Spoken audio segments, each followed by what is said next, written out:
नमस्कार। प्रारंभ पर आप सभी का स्वागत है। मैं अवनीश। दर्शकों, आज हम एक अपील करने आए हैं। वैलोक पाठक जी हमारे साथ हैं।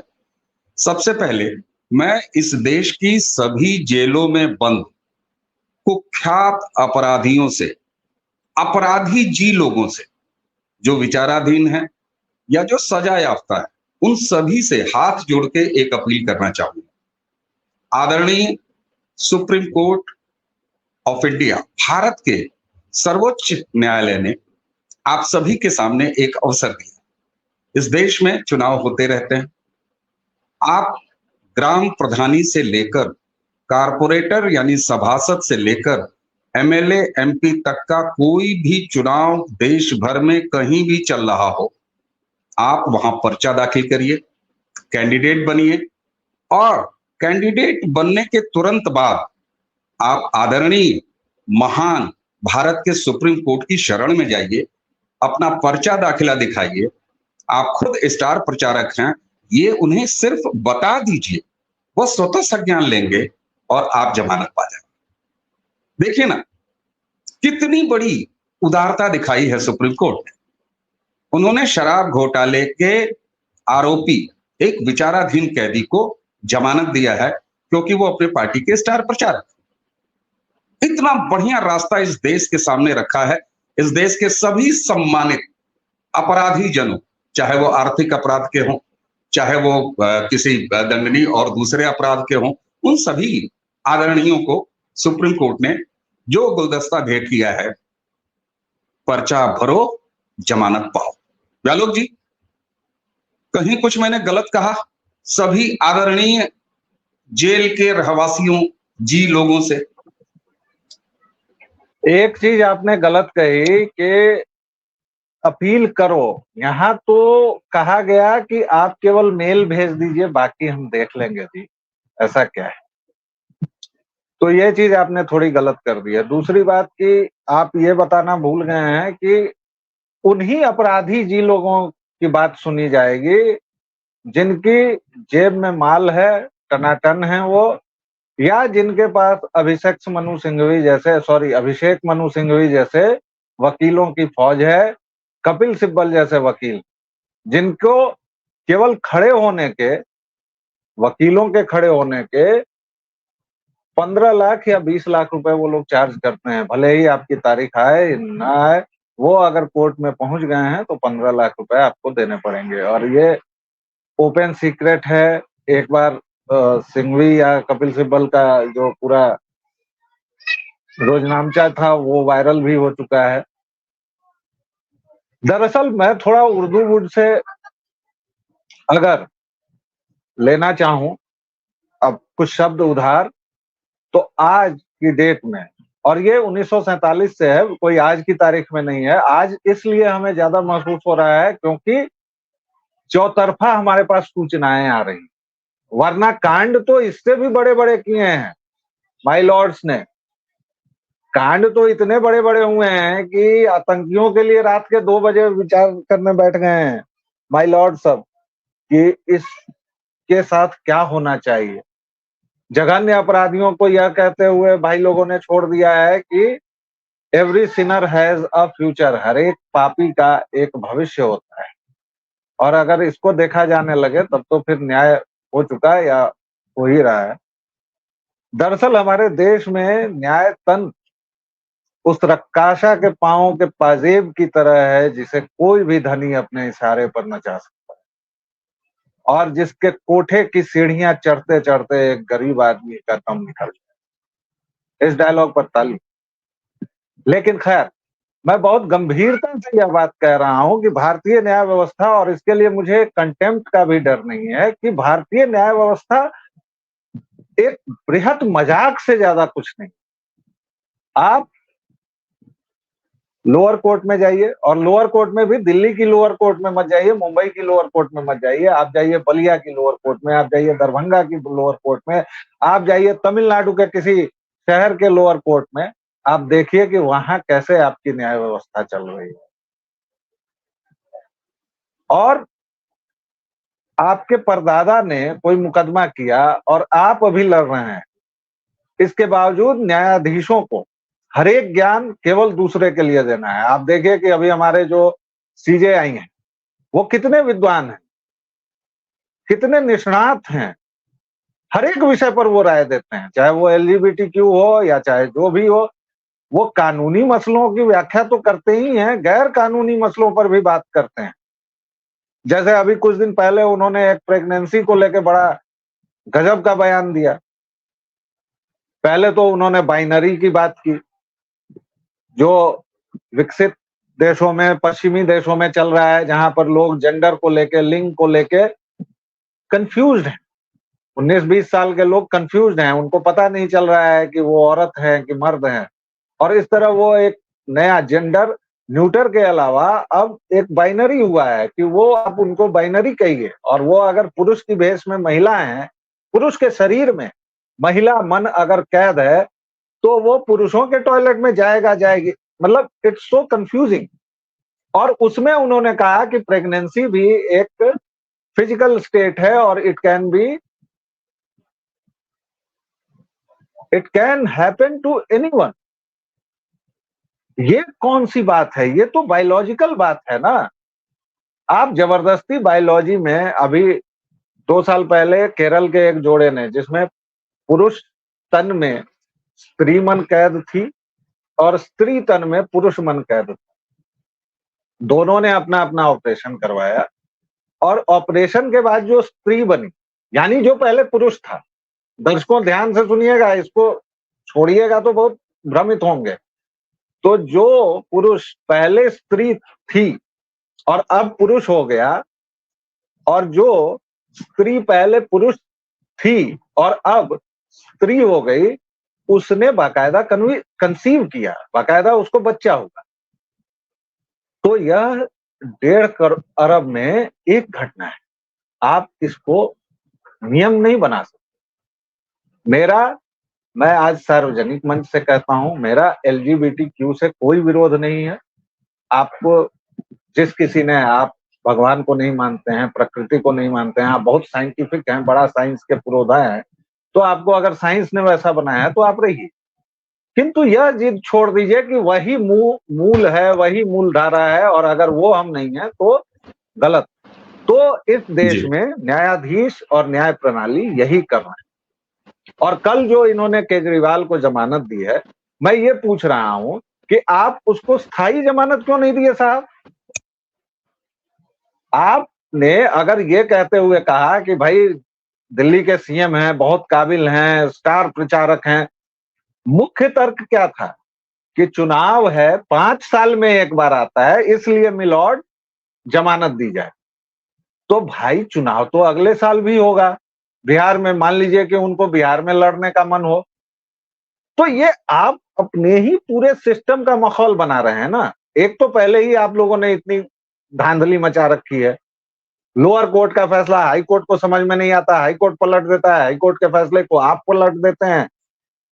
केजरीवाल के जमानत के दावों का या उसकी अर्जियों का मैंने हिसाब नहीं रखा है, लेकिन मुझे लगता है कि दर्जनों आवेदन उसने किए, राउज एवेन्यू कोर्ट से लेके और दिल्ली हाई कोर्ट से लेके और सुप्रीम कोर्ट तक।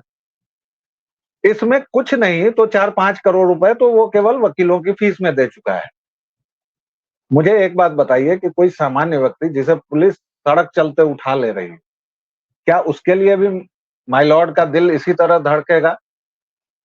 क्या उसके लिए भी माय लॉर्ड इसी तरह बातचीत करेंगे, या उसको कहेंगे कि तू घूरे पर पड़ा हुआ रमेश है, तो इसलिए तू 20 साल विचाराधीन कैदी बनकर जेल में सड़, और मैं 2 महीने की छुट्टी लूंगा? आपको हर एक चीज में छुट्टी चाहिए। आपके एक दिन आपने 6 बजे तक, आपको याद होगा दर्शकों, इसको गूगल कीजिएगा, 6 बजे तक हमारे महान न्यायाधीश ने काम कर लिया, तो उस पर खबर बन गई कि 6 बजे तक अपने चैम्बर में काम करते रहे न्यायाधीश। कहां से आए हैं भाई? एलियन है, उतरे हैं, भगवान है क्या? अच्छा गहलोत जी, इस फैसले की कैसे विवेचना की जाए, मुझे तो ये नहीं समझ में आ रहा है। मैंने बड़ा कोशिश किया कल जब से खबर आई, भाई हेमंता सोरेन को आप किस बात के लिए जेल में रखे हुए हैं? छोड़िए, लीजिए स्वतः संज्ञान। आज मैं पैरवी कर रहा हूं कि हेमंता सोरेन जी को जमानत मिलनी चाहिए और जेल में बंद ऐसे हर व्यक्ति को जिसका राजनीति से राह भर का भी संबंध हो, उसको, देश में चुनाव चल रहे हैं, जमानत दीजिए। और आज मुझे परवाह नहीं है व्यालोक जी कि कंटेम्प्ट ऑफ कोर्ट होगा, क्या होगा मुझे नहीं पता। मुझे रत्ती भर भी इस बात की परवाह नहीं है कि इस देश के मीलाड की कोई बेइज्जती में कर बैठूं, लेकिन साहब तमाशा बना दिया है आपने अपना खुद। आज सुप्रीम कोर्ट के सामने हजारों हजार की भीड़ होनी चाहिए। ऐसे हर नेता या नेतागिरी से संबंध रखने वाला भारत में किसी भी जेल में बंद है, किसी भी अपराध में बंद है, उसके समर्थकों को, उसके परिवारजनों को आज सुप्रीम कोर्ट के सामने इस बात का प्रदर्शन करना चाहिए कि हमारे लोगों को रिहा करो, हमारे लोग राजनीतिक लोग हैं, देश में चुनाव चल रहा है। इसी आधार पे आपने दिया है ना जमानत, व्यालोक जी। देखिए जी जी जी जी जी आप सवाल पूछ लें फिर मैं बोलूंगा। नहीं नहीं, सवाल हो गया, मेरी बात में ही मेरा सवाल। देखिए, कंटेम्प्ट की जहां तक बात है तो कंटेम्प्ट तो खुद ये लोग रोज अपना करते हैं और ये लोगों के कंटेम्प्ट का आप कोई महत्व तो नहीं। आप याकूब मेनन के लिए रात में बैठ जाते हो, आप कभी कुछ कर लेते हो, आपको हमेशा हिंदू धर्म से प्रॉब्लम रहती है, आप जलीकट्टू से लेकर सब चीजों पर सोच सकते हो, लेकिन आप कहोगे कि कश्मीर की घटना बहुत पुरानी हो गई है इसलिए अब उस पर बात नहीं होनी चाहिए। आप अपने मजाक बन गए हैं। अगर कोई नहीं कह रहा है कि आप मजाक के पात्र हैं तो वो आपको कृपा कर रहा है, माय लॉर्ड। बिल्कुल। और व्यालोक जी, आज प्रारब्ध के इस वीडियो पर आपसे चर्चा करते हुए मैं बड़े साफ तौर पर इन्वर्टेड कामा में कह रहा हूं, बधाई हो, इस देश को बधाई हो, इस देश के लोकतंत्र को बधाई हो। आदरणीय सुप्रीम कोर्ट आम आदमी पार्टी के टिकट पर चुनाव लड़ रहे हैं। वो चुनाव लड़ रहे हैं हर ऐसी सीट पर जहां से आम आदमी पार्टी अरविंद केजरीवाल के गिरोह का, जी हां, मैं उसको पार्टी नहीं कहता, गिरोह का कोई भी सदस्य पर्चा भर के चुनाव लड़ रहा है, वहां सुप्रीम कोर्ट लड़ रहे हैं चुनाव। लगा दीजिए। देखिए, इसका सीधा सा ये है कि ये लोग सिर्फ और सिर्फ अपनी सत्ता बचाए रखना चाहते हैं। सुप्रीम कोर्ट का हर एक व्यक्ति, जब न्यायिक सुधारों की बात होती है इनके मुंह पर ताला लग जाता है। ये कहते हैं कि कोलोजियम में हम लोगों ने बहुत अच्छी व्यवस्था रखी है। कैसे व्यवस्था रखी है? कौन सी परीक्षा आप लेते हैं? कौन सा तंत्र है? इस देश में एक छोटा चपरासी बनने के लिए भी परीक्षा होती है और जो व्यक्ति लाखों मुकदमे सुनेगा, सैकड़ों मुकदमे सुनेगा, उस व्यक्ति के लिए कोई परीक्षा नहीं होती है। केवल उसका किसी का भतीजा, किसी का दोस्त का बेटा, किसी का कुछ होना, ये पर्याप्त है। और आपने अपने लिए अलग से रास्ता बनवाया हुआ है। अभी भी पटना हाईकोर्ट के गेट पर जाइए, माननीयों का रास्ता। काहे का मान और काहे के माननीय? आप माननीय हैं? आपको शर्म नहीं आती है चेहरा देखते हुए आईने में अपना?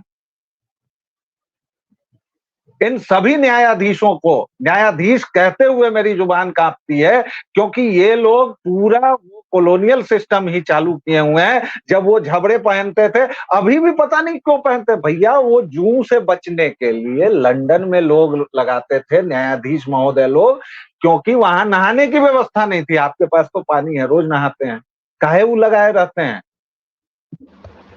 आप गांव तक को नहीं बदल पाए, आप चले हैं देश को ज्ञान देने। आप न्यायपालिका, आप अपना काम छोड़ के आप कार्यपालिका को ज्ञान देंगे, आप विधायिका को ज्ञान देंगे, आप इस देश के हर एक व्यक्ति को ज्ञान देंगे। आप पर जब सुधारों की बात होगी आप उसको स्टॉल कर देंगे। भाई ठीक है, राष्ट्रीय न्यायिक आयोग की बात हुई, आपने बंद कर दिया ना। और आप जो बात बार बार कर रहे हैं उससे मैं कहता हूं कि केवल चुनाव के लिए क्यों, हर एक अपराधी को आप जमानत दीजिए साहब। वोट डालना भी तो एक चुनावी काम है, उसको दीजिए अधिकार, हर एक को निकालिए। और सचमुच हेमंत सोरेन को आपने बंद किया हुआ है, बाकी न जाने कितने ईडी वालों ने बंद किए हुए हैं। ईडी को डिसमेंटल कीजिए साहब। हालांकि प्रधानमंत्री ने यह कहा है कि 3% केवल न्यायिक हैं। व्यालोक जी, मैं शाहजहां से संदेश खाली का रावण, संदेश खाली का राक्षस, मैं उसके जमानत की मांग करता हूं। वो भी टीएमसी का नेता है, आप दीजिए जमानत उसको। आप ऐसे हर अपराधी को जमानत दीजिए। और साहब, काला कपड़ा पहनते हैं, काला लबादा ओढ़ते हैं, काला रंग कहीं आसपास खोजिए, और आज 140-41 करोड़ का ये देश आपसे जवाब मांग रहा है। आपके ऊपर सोशल मीडिया में कुछ लिख दिया जाता है तो आप तिलमिला जाते, क्यों? और आप जिसके ऊपर चाहें, उसके ऊपर, जिसके पक्ष में चाहें, जैसा भी चाहें, उस तरह की आप अपनी बकलोलियां करते हैं। मैं चाहूंगा, मैं आमंत्रित करता हूं आपको, बंद कीजिए व्यालोक और अवनीश को जेल में, हम तैयार हैं। लेकिन आप मजाक इस देश का नहीं बना सकते, आप अपना मजाक बना लीजिए। और व्यालोक जी, यही कोई मुझे कुछ भी कहता रहे, यही मुझे अब लगता है कि प्रधानमंत्री जब कहते हैं कि 2024 के बाद का टर्म इस देश में अस्थायी बदलाव लाने वाला टर्म है, और मैं जब जोड़ता हूं 370 अकेले भारतीय जनता पार्टी को वो चाहते हैं, 400 पार एनडीए को चाहते हैं, साफ तौर पर अब इस काली व्यवस्था को बदलने की जरूरत है। ऐसा लगता है कि नहीं? आप बिल्कुल, सबसे ज्यादा ओवररेटेड इस देश में जुडिशरी नाम की व्यवस्था है, अगर उसको व्यवस्था कहें। हालांकि कोई व्यवस्था नहीं है, 2 करोड़ से ज्यादा मुकदमे लंबित हैं। इस देश के हर एक न्यायाधीश को शर्म आनी चाहिए, 16 घंटे काम करना चाहिए, 1 दिन की छुट्टी नहीं लेनी चाहिए, वरना उसको अपने काले लबादे में सिमट कर और संन्यास ले लेना चाहिए। इस गर्मी में आप काला लबादा पहनते हैं साहब, आपसे एक यूरोपियन की आदत नहीं छूटी है। आपके सारे कानून वाहियात थे, आपके कितने कानूनों को प्रधानमंत्री नरेंद्र मोदी ने हटाया है, आपकी आज तक उस पर नजर भी नहीं पड़ी थी कि 1848 का कोई कानून है। पता चला कि रेडियो लेने के लिए अभी तक लाइसेंस की जरूरत है, ऐसे ऐसे कानून आपने रखे हुए थे। आप करते क्या हैं दिन भर? आप पढ़ते क्या हैं? आप लिखते क्या हैं? और आप ज्ञान देने चले जाते हैं। आप 2 महीना शिमला जाते हैं, आप कभी कुफरी चले जाते हैं, कभी नैनीताल चले जाते हैं, और आप बाकी लोगों को कहते हैं कि इतने दिन का काम करो। आपने शाहजहां शेख की बात की, मैंने हेमंत सोरेन की बात की। आप इस देश में सुप्रीम कोर्ट जिस रफ्तार से चल रहा है, मुझे लगता है कि संसद को डिसॉल्व कर देना चाहिए। भाई, ये लोग तो अपनी पिनक में ही फैसला दे रहे हैं ना। कोई भी भला आदमी, आप न्याय की बात जाने दीजिए, जुडिशरी की बात जाने दीजिए, न्याय शब्द बहुत बड़ा है। मैं कह रहा हूं, इस देश का कोई भी भला आदमी, सुप्रीम कोर्ट के कई ऐसे फैसले हैं जो बिना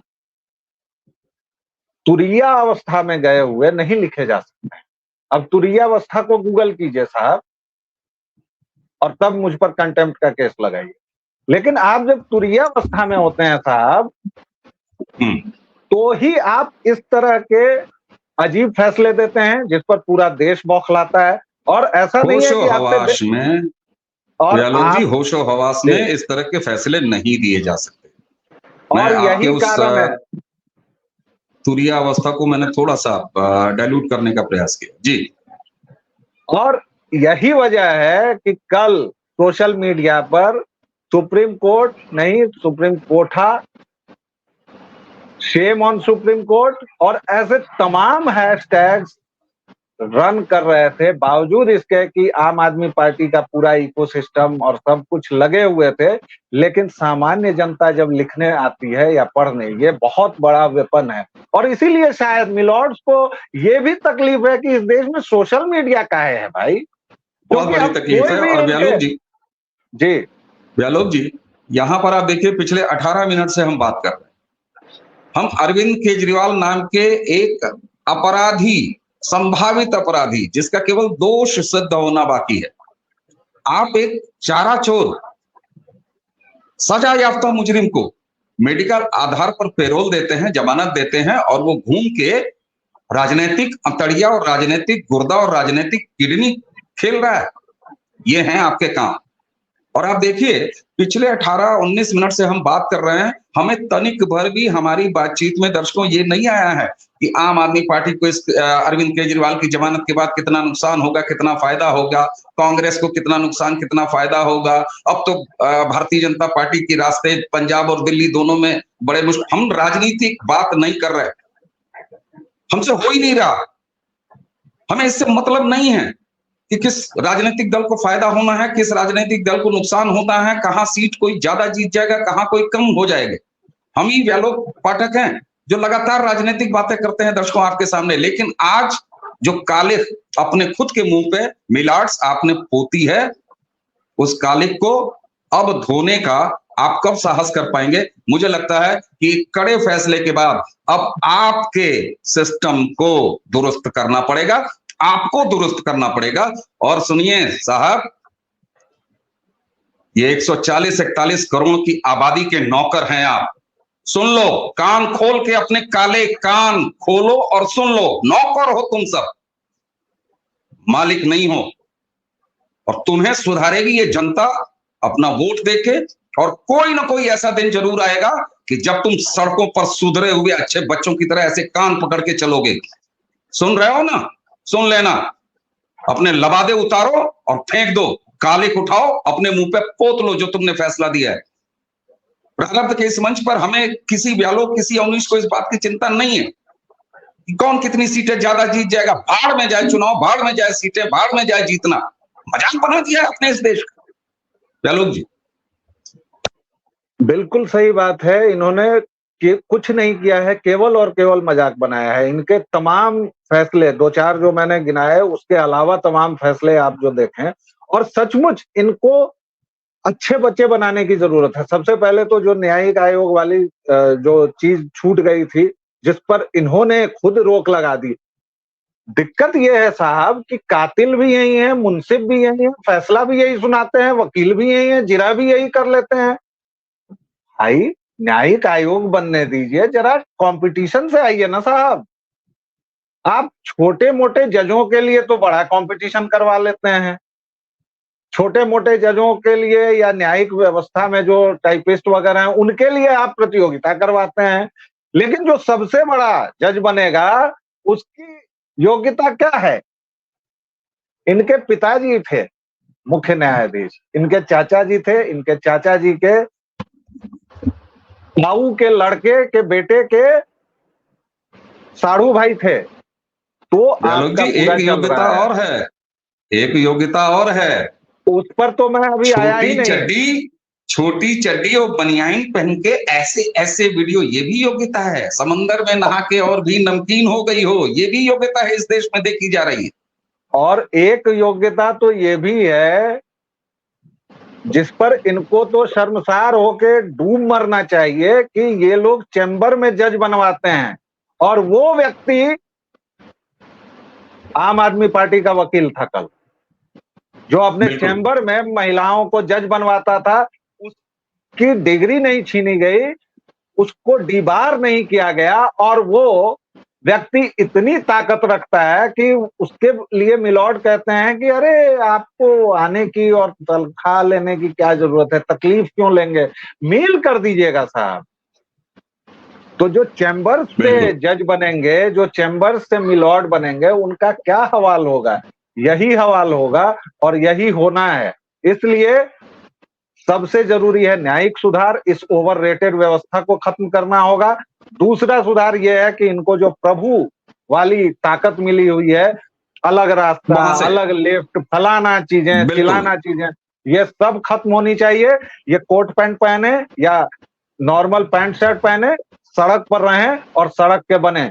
आपने बिल्कुल सही कहा, ये हमारे नौकर हैं, हमारे सिर पर चढ़ के नाचे नहीं। बिल्कुल, आपने सड़क की बात कही। इन सभी से ये जो टोल माफ कराए घूमते हैं ना न्यायाधीश, इनकी गाड़ियां रोको, इनके कॉलर पकड़ो, इनकी जेब में हाथ डालो और इनसे टोल वसूलो। कोई प्रिविलेज नहीं मिलना चाहिए ऐसे लोगों को जिन्होंने 141 करोड़ देशवासियों का मजाक बनाया। और दर्शकों, आज का ये वीडियो हम हमेशा अपनी हर चर्चा आपको नमस्कार, प्रणाम, जय सिया राम बोल के खत्म करते हैं। आज की ये चर्चा हम समाप्त कर रहे हैं शर्म शर्म शर्म, क्योंकि आप बेशर्म हो चुके हैं। व्यालोक जी मेरे साथ दोहराएंगे 3 बार, शर्म शर्म और केवल शर्म, क्योंकि आप बेशर्म हो चुके। शर्म शर्म और केवल शर्म, और इस शर्म का तोड़ है आपका मतदान। प्लीज वोट जरूर डालिए ताकि एक ऐसी सरकार आए जो इन पर नकेल डाल सके, क्योंकि ये सचमुच बेशर्म हो। बिल्कुल, और हमें कोई परवाह नहीं है, कोई जज साहब, कोई वकील साहब, इस वीडियो को कहीं भी भेज दें, हम जेल जाने को तैयार हैं, हमेशा तैयार रहेंगे, क्योंकि बेशर्मों को बेशर्म बोलना ये हमारी नैतिक जिम्मेदारी है 141 करोड़ देशवासियों की तरफ से। व्यालोक जी, आपको बहुत बहुत धन्यवाद। दर्शकों, अपना संस्कार कैसे भूलूं, शर्म शर्म शर्म कहने के बाद भी आप सभी को नमस्कार, प्रणाम, जय जय श्री राम।